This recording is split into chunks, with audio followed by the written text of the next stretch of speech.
Hello everyone, it is your girl Jay. Today I wanted to make a quick update to my previous video, which I talked about be careful who you sleep with. I already stressed this. It's very, very, very important that we know and learn this information, because this is the very information and knowledge that the world and society failed to teach us growing up in a lot of places, especially here in the West. We don't learn about the energetics of things, the spirituality of things, and soul contracts and soul ties and everything.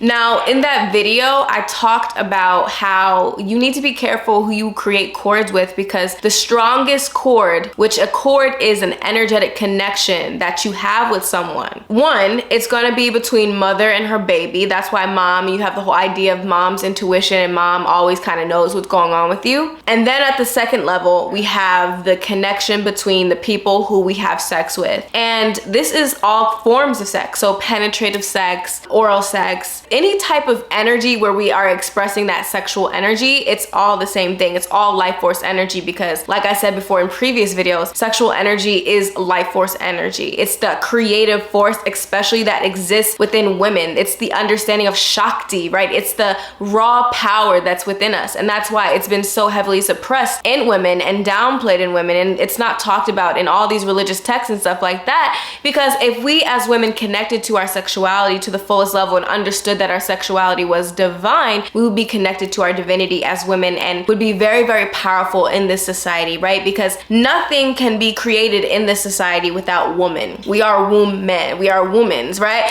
We have the womb, we are the womb powers in this universe. So yeah, that's a whole nother story. But sexual energy in itself, when we have connections with other people and we sexually connect with other people, we create these strong cords. Like imagine a little cord that is connecting you with another person. And like I said in that video, sometimes, you know, those cords are not beneficial. A lot of the times those cords can be with people who are draining you, people who have a lot of toxicity in their lives, and you're wondering why your bag slowed down. You're wondering why you're not enjoying yourself anymore in your life. You're wondering why things are not working out for you. You just feel blocked and stagnant, and maybe even like mentally you feel like you're just not yourself. You could be feeling depressed and X, Y, and Z, because you literally can pass energy towards other people. Like this is talking about the concept of the 8th house in astrology, the house that's talking about shared resources, merging together with another person. That's what the 8th house is about. But when you merge with a person, they get your energy and you get their energy. So you want to be very specific about the people who you get involved with. I didn't stress this as much in that previous video. It's not all bad. I don't want you guys to think that you never can connect with people, and maybe even necessarily the people that you connect with sexually are the people who you marry for the rest of your life. I mean, hey, if that's your thing, that's your thing, but that might not be your thing for every single person, right? What I am saying is you can use this to your benefit, okay? Especially if it's consensual. In general, you want to choose to be with people and to merge with people who are going to improve your life instead of take away and detract from your life. You want to engage with people sexually who are going to be people who are into personal development, people who are wealthy, because when you have wealth, it means you also have a wealthy mindset, okay? Especially if you're able to call it in and contain it and hold it and build it. That is a wealthy mindset. When you engage with people like that, and you know, just regular conversation, but also on a sexual level, you literally can influence your own energy in such a beautiful, positive way. So it's not saying that sexuality is bad and you need to be celibate for the rest of your life and X, Y, and Z. What I am saying is you need to choose who you choose to connect with. You need to be selective about who you choose to connect with, and think about, okay, if sexuality and the sexual energy is a merging situation, whose energy do I want to merge with so that we can build something together that's going to be beneficial for the both of us, whether it's a relationship or not. Sexuality can be the most healing energy. You can heal, you can open up different chakras by orgasms. Like sexuality itself is not bad. It's, once again, it's a tool, depends on how you use it. And if you as the person with sexual energy are connecting with people who are going to support you in that process. I don't want to scare you guys, because like I said, I talk about cords. In my course, Psychic Secrets of Seduction, we literally talk about how to work them cords and how to work your magic, right? And we talk about how to get people, you know, Feeling you, you know. I'm not gonna give away all the tea, but we worked them chords in that course, so check it out, that's your thing. I also just added a section in that course where we also talk about how to release cords. Not every cord is not something that you want in your life. You don't want every connection lingering in your life. I've also been hearing the message again and again, and from other people, when we engage with people sexually, their energy can stay attached to us to a certain level for 7 years, especially if we don't do any releasing of that energy, right? That's why in that course I also brought to you guys how to release cords and how to like release them and let them go. Not just cut them, but how to release them from your being. There's a difference. I just wanted to clarify that for you guys. I don't want you guys thinking that sexuality is bad and, you know, it's a negative thing and that, you know, you should just shut down, because at the end of the day, girl, you got a sacral chakra for a reason. You're supposed to activate it, babe. You're supposed to activate it, okay? Because when we as women activate our sexuality, we literally add to our magnetism. That's the thing that they don't necessarily want us to know. Men are usually taught to, you know, kind of control their sexuality through semen retention and not orgasming all the time and releasing.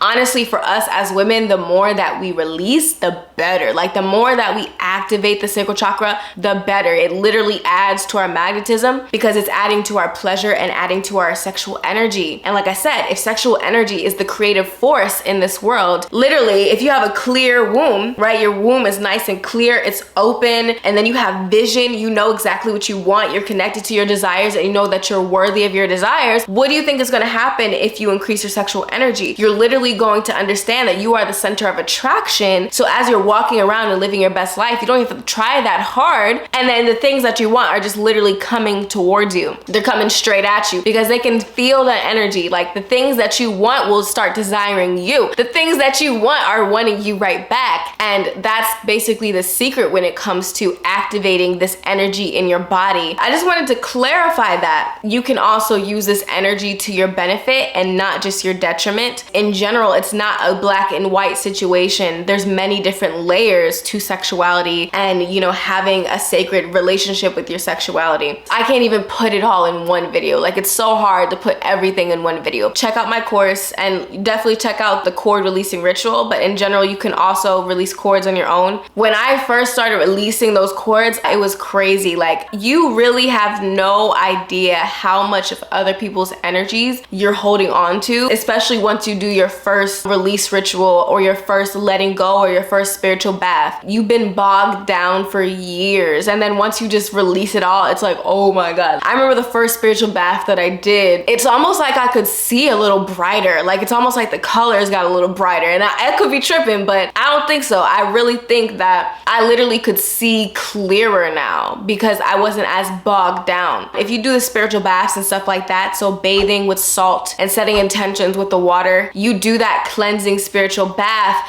at least once a month or once every couple months. This is a good way to clear your aura and to make sure that your womb is taken care of as well. I would also investigate getting into womb Reiki. Now, I literally just got my womb Reiki practitioner certification, so now I am a womb Reiki specialist. I can clear wombs and use Reiki to heal and open up the womb chakras and stuff like that. I think I'm opening my practice soon when it comes to that, so be on the lookout. But if you can find a womb Reiki practitioner near you, that could also be a good thing for you to do to basically release any stagnant energies in your womb and to clear the space so that you can really be connected to your creativity. You do this and you start really working with your womb and working with your womb chakra, you'll notice that you'll become more creative. You'll notice that you'll be more attractive. You'll notice that your capacity to hold and to experience pleasure increases. So things taste better, the colors are brighter, you're happier in general, and you're able to express your emotions clearly and fully, and you feel activated. I don't know how to explain it. It's just an amazing thing, right? But it's the one thing that we never get taught, how to truly have a spiritual relationship with your womb. And I'm working on something soon when it comes to that. But yeah, I just wanted to have a quick conversation with you guys and clarify those things. Check out my course, Pesos, Psychic Secrets of Seduction. Get into that cord cutting and cord working, girl. Like, this is the stuff they didn't want us to know about.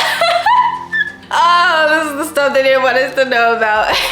But yeah, I'll see y'all soon. Peace.